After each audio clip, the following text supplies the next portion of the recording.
Coding and cybersecurity. What is the deal?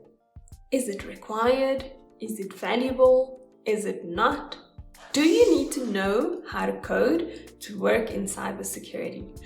Let's discuss. Hello everyone, welcome back. I'm Venicia, and on this channel I talk all about cybersecurity and how you can succeed as a woman in cybersecurity. In today's video, we're going to be addressing this much confused topic of coding and cybersecurity. Now, I'd like to start straight off the bat and say that you do not need to know how to code to get a job in cybersecurity. Now, the cybersecurity industry is massive. There are a lot of jobs in cybersecurity, and in a lot of those jobs and roles, you are required to know how to code. But there are also a whole list of other roles where you are not required to know how to code. Some of them may be technical, but still no coding required, and others may not be technical or hands-on at all.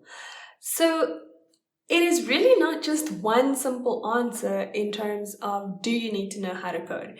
If the question is, do you need to know how to code to get into cybersecurity? Then the answer is no, because there are roles that you can get into where you don't know how to code.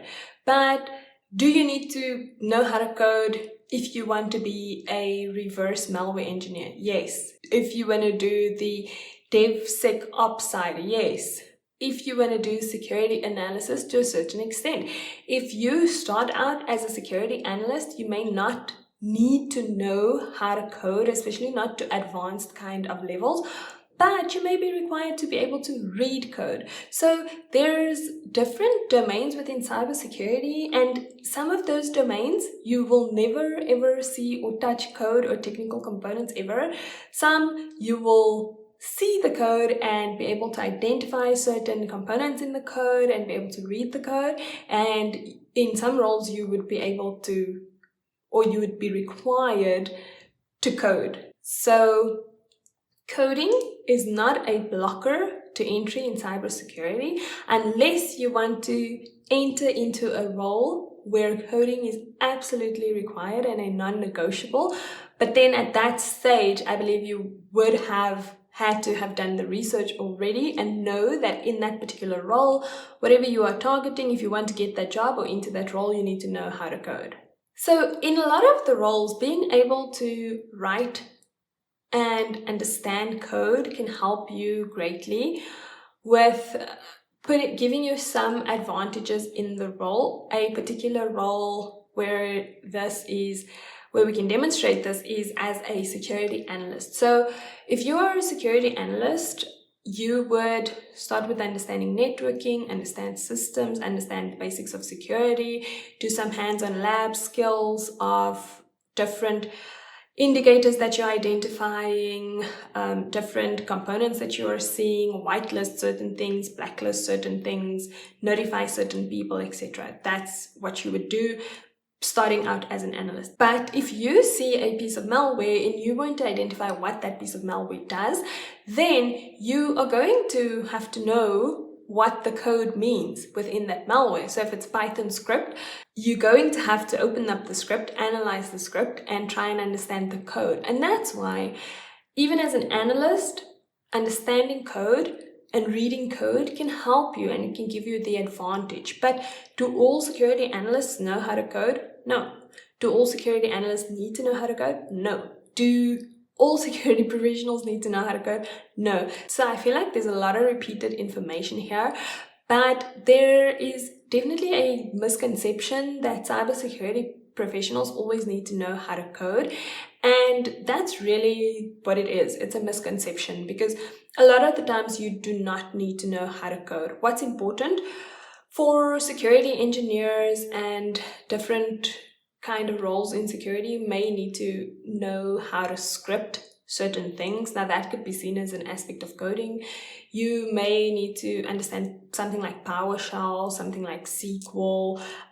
There are different languages that you may be working in. And so to some extent, if you go into the analyst type role, the engineering type role, the DevSecOps type role, that's where sort of the fine line comes in. And if you're on the more junior side, then you may only have to be able to read the code or configure certain things and monitor certain things until you are able to read the code and understand command line and understand TCP dumps and Wireshark traces and those sorts of things, queries and scripting, etc. But as you advance through and you gain more experience, you actually get inherently exposed to the different types of systems, and you actually get experience on these platforms, and that helps you greatly. So what are the roles where coding is sort of essential and almost like non-negotiable?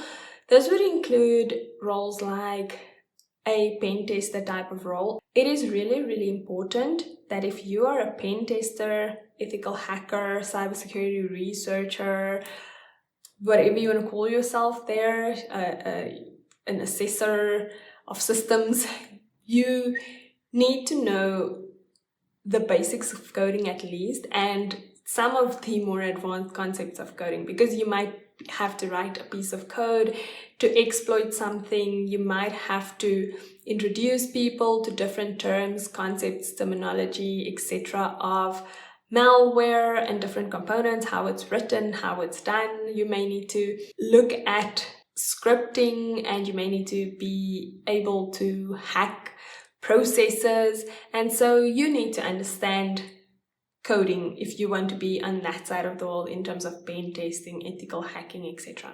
Next is reverse malware engineers. I think this one is self-explanatory. If you want to reverse engineer software, pieces of code, see what attackers are writing in a particular exploit, you need to know how to code, how to read the code, how to reverse the code, how to write your own code in order to write a fix for the exploit, etc.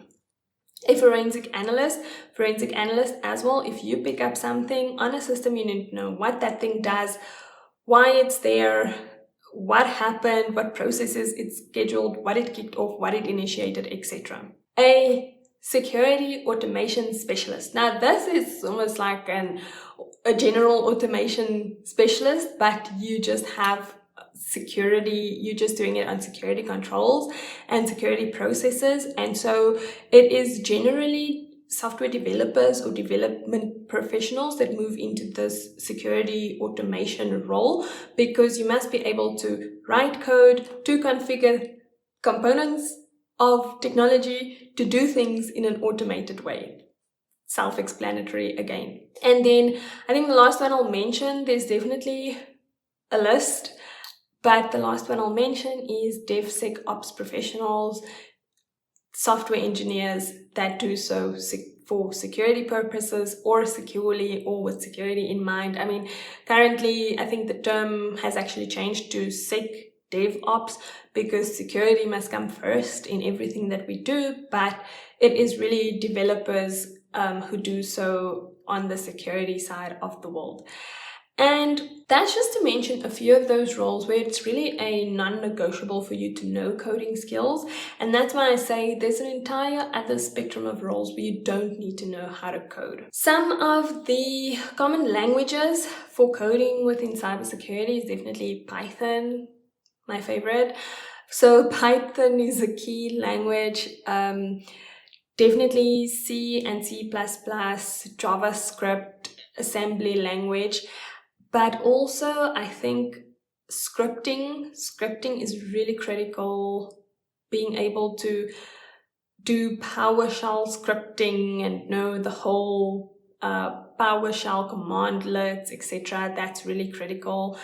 And I would say certain components of SQL as well. And now if you're on the Microsoft side of things, then definitely JSON formats to do infrastructure as code, and as well as KQL on the security side, crystal query language from a Sentinel and Microsoft SIEM and SOC perspective. So I think finally, to wrap this up, and most importantly, I think in summary, firstly, Coding is not a blocker for you to be able to enter the cybersecurity workforce. You can enter cybersecurity without knowing how to code. Point number 2, if you do know how to code and you're trying to get into cybersecurity, what are you waiting for? Because there's a whole host of roles where people require your development and coding skills in cybersecurity to do a bunch of things like automate things, get us to certain advanced type levels, run queries, write your own queries, etc. So what are you waiting for? I think add those security skills to your portfolio and let's go.